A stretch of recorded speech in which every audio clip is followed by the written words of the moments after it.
مسجد نبوی شریف میں رسول پاک صلی اللہ علیہ وسلم کے زمانے میں فلم یکونوا یرشون شیئا من ذالک، تو صحابہ اس پر کتوں کا جو داخلہ ہوتا تھا مسجد میں،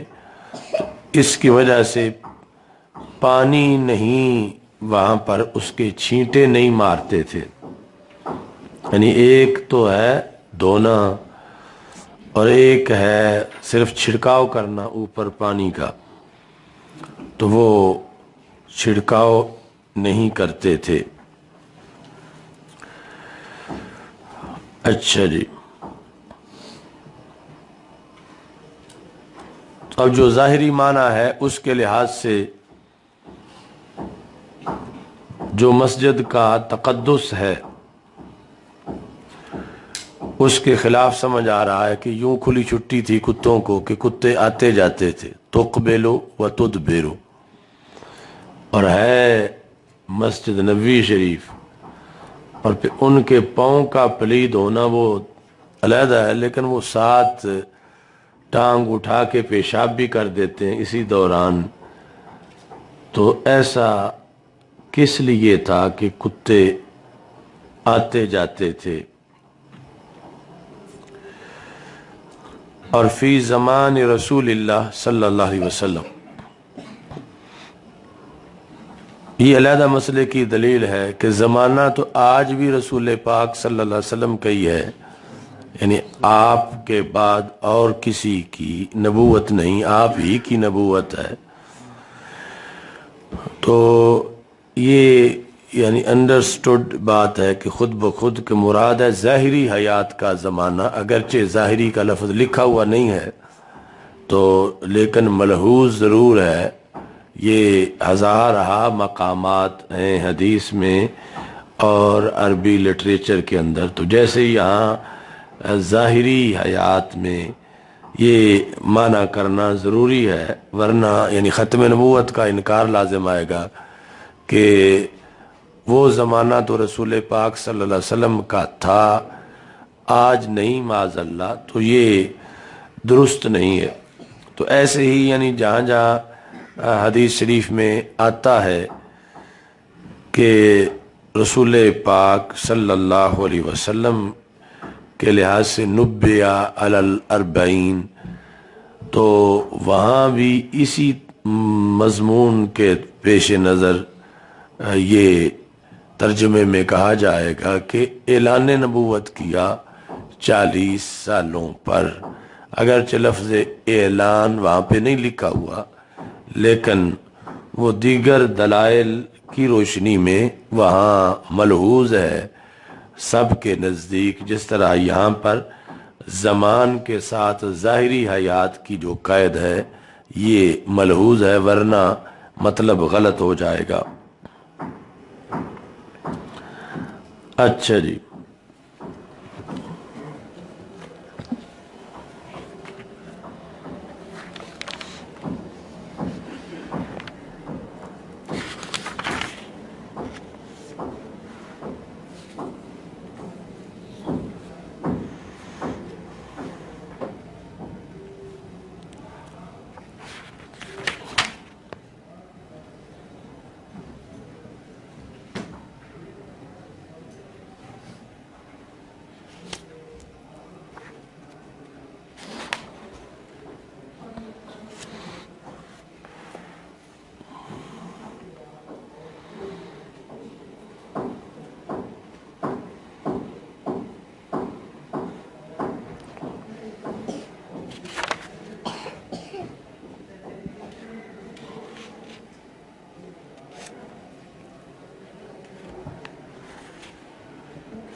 اس کی وضاحت امام عینی نے کی ہے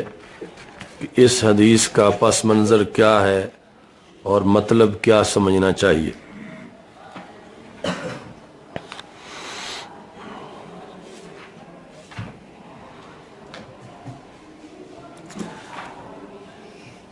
چونکہ یہ حدیث جو سنن ابی داؤد میں آئی ہے، وہاں پر اس سے بھی زیادہ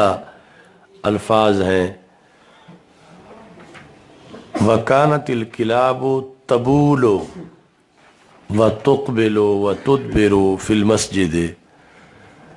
کہ وہ آتے جاتے بھی تھے اور بول بھی کرتے تھے، تبول وتقبل وتدبر فی المسجد ولم یکونوا یرشون شیئا من ذالک۔ اچھا جی،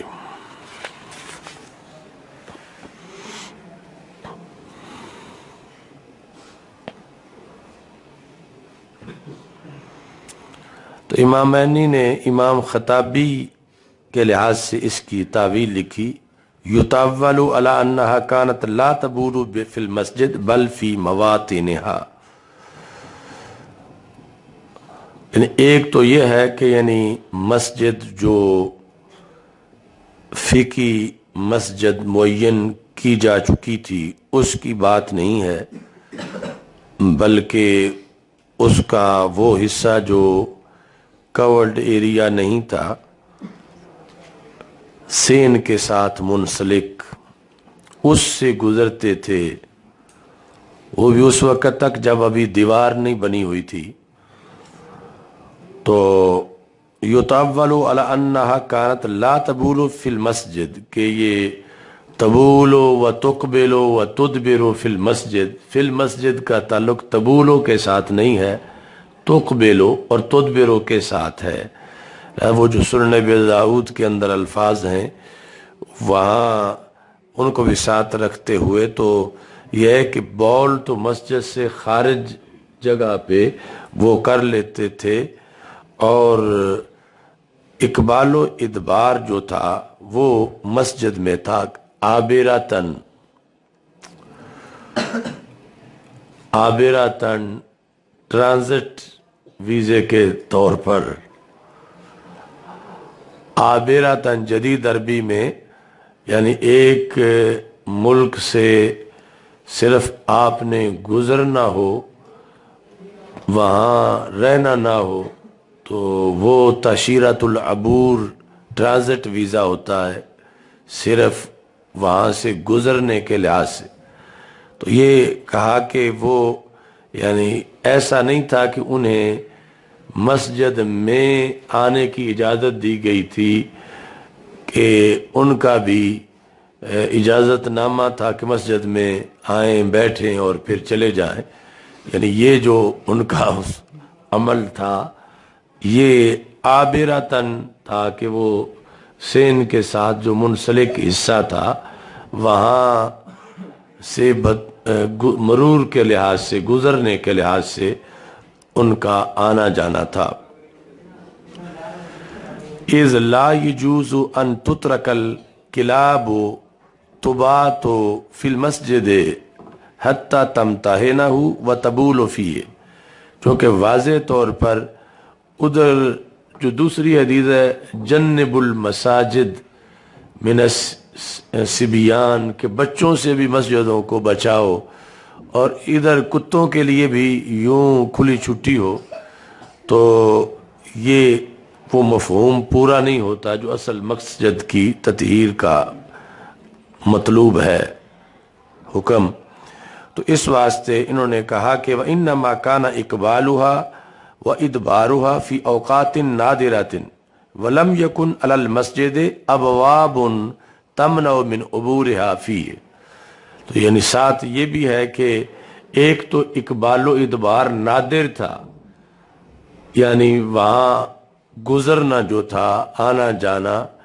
وہ نادر تھا، ایسے نہیں کہ جس طرح ماضی استمراری سے سمجھ آ رہا ہے کہ کثرت سے وہ آتے جاتے تھے، اور جب صحابہ ہوتے تھے اس وقت بھی وہ آ جاتے تھے، تو ایسا نہیں ہے۔ فی اوقات نادرات، اور یہ بھی اس وقت تھا کہ جب ابواب نہیں لگے ہوئے تھے مسجد نبوی شریف میں کہ جو ان کے گزرنے کو روک سکیں، تو جب دروازے لگ گئے تو پھر ایسا بھی نہیں تھا، اور وہ یعنی صورتحال کے سین سے منسلک جگہ کہ اس کے اندر یہ ان کا یعنی ایک خشک جسم جب ہے، ان کے پاؤں خشک ہیں اور وہ وہاں سے اتفاقاً نادر گزرے ہیں، تو اس کا یہ ذکر ہے، نہ یہ کہ آج کوئی کہے کہ ذرا جس طرح منہاج والوں نے ان کے لیے کھول دی مسجدیں کرسچن کے لیے، کہ کوئی کہے کہ کتوں کے لیے بھی کھولو۔ یہ بڑی زیادتی ہو رہی ہے ان سے، کہ ادھر تو مسجد نبوی بھی کھولی جاتی تھی کہ کانت الکلاب و تقبلو و تدبرو، اور یہاں ان کو حصہ نہیں دیا جا رہا، تو ایسا مقصد نہیں تھا۔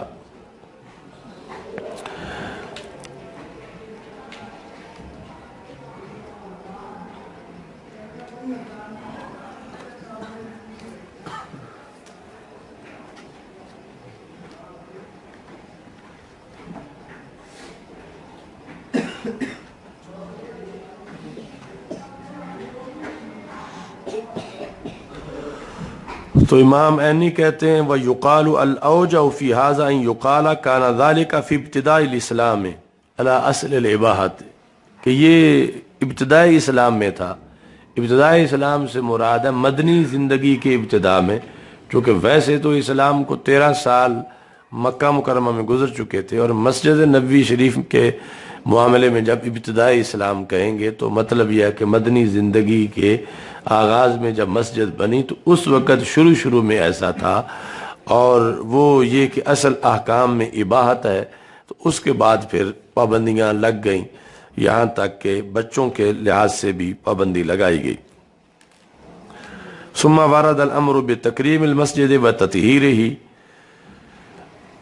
وجعل الابواب للمساجد، پھر حکم آیا کہ عام جگہ جس طرح کہ نماز کے اندر تبدیلیاں ہوتی رہیں، اور نماز آخری شکل میں جو منظم ہوئی تو بہت دیر کے بعد، پہلے اس میں کلام بھی جائز تھا، چلنا پھرنا بھی جائز تھا،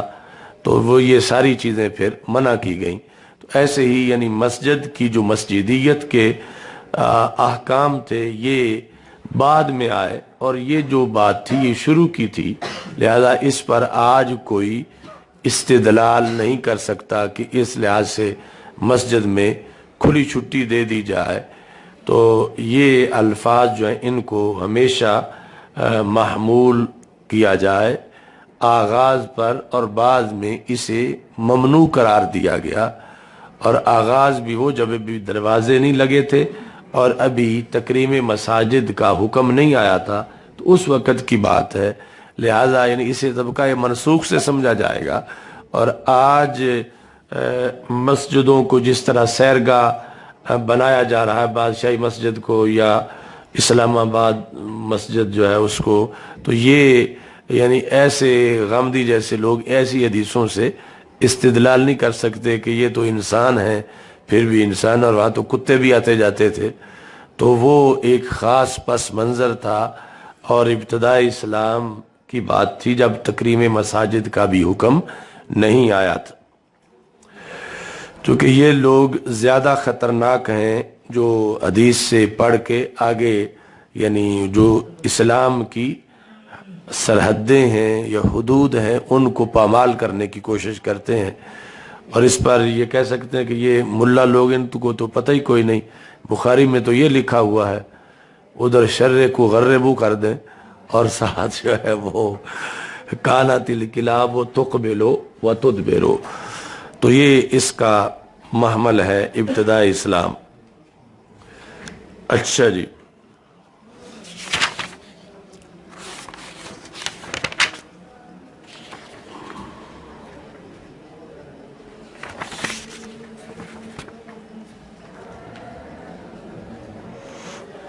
انہوں نے یہ 484 صفحے پر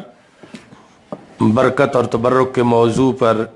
امام عینی نے لکھا الخامس فی حکم المستنبط منہ وہو انہ لما جاز اتخاذ شعر النبی علیہ الصلوۃ والسلام والتبرک به لطہارتی ونظافتی دل علی ان مطلق الشعر طاہر۔ اس پر وہ حضرت خالد بن ولید والا واقعہ لکھا، الا تری ان خالد بن الولید رضی اللہ عنہ جعل فی قلنسوته من شعر رسول اللہ صلی اللہ علیہ وسلم، کہ انہوں نے اپنی ٹوپی میں سلائی کرائے ہوئے تھے رسول پاک صلی اللہ علیہ وسلم کے منہ مبارک. فکانہ یدخل بہا فی الحرب، تو وہ ٹوپی پہن کے وہ جنگ میں شریک ہوتے تھے. وَيَسْتَنْصِرُ بِبَرْكَتِهِ،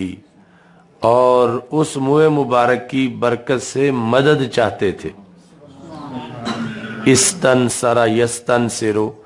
سین طلب کا ہے، یعنی ان کا عقیدہ تھا کہ یہ ٹوپی اگر پہنی ہوگی تو مجھے فتح ہوگی. اچھا جی، اب جس وقت فسقطت عنہ یوم الیمامہ تھے، جنگ یمامہ والے دن وہ ٹوپی گر گئی ان سے، یعنی عین جنگ کے دوران گر گئی.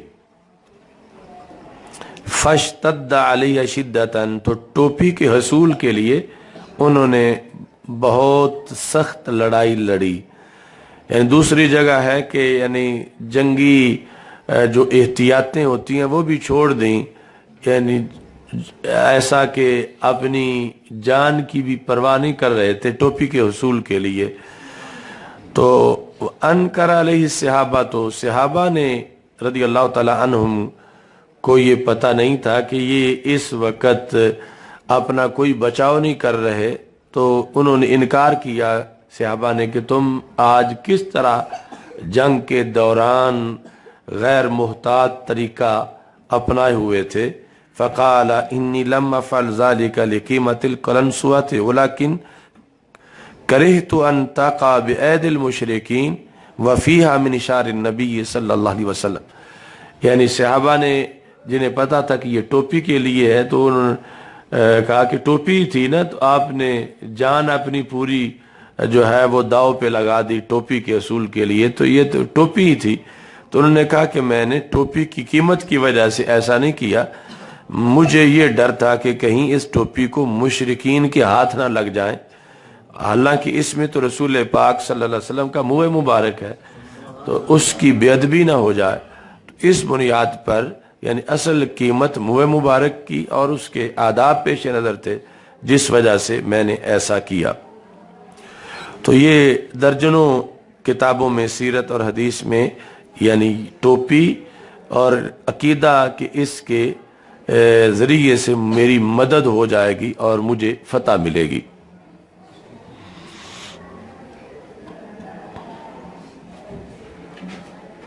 اچھا جی،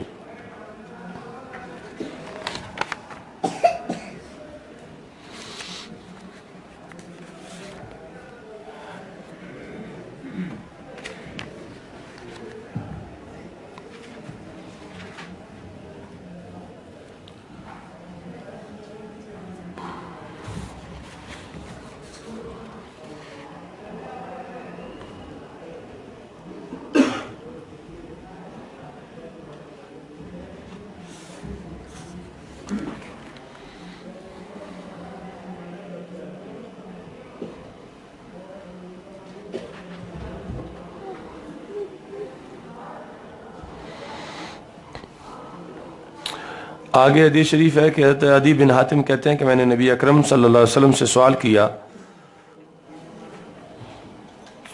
یعنی اگر کتا شکاری ہو اور بسم اللہ پڑھ کے اس کو چھوڑا جائے تو شکار وہ لے آئے لیکن مر چکا ہو آنے تک، تو کیا کیا جائے؟ تو رسول پاک صلی اللہ علیہ وسلم نے فرمایا کہ جب تم چھوڑو اپنا معلم کتا، کل بکل معلم، معلم جس کو تعلیم دی گئی ہے، فقتل اس نے مار دیا شکار کو، فکل پس کھا لو. اتنا فرق ہے قل میں اور کل میں. اور اگر اس نے خود کچھ ناشتہ کر لیا اس سے، فلا تاکل، پھر نہ کھاؤ، چونکہ اس نے وہ اپنے لیے بچا کے رکھا ہے.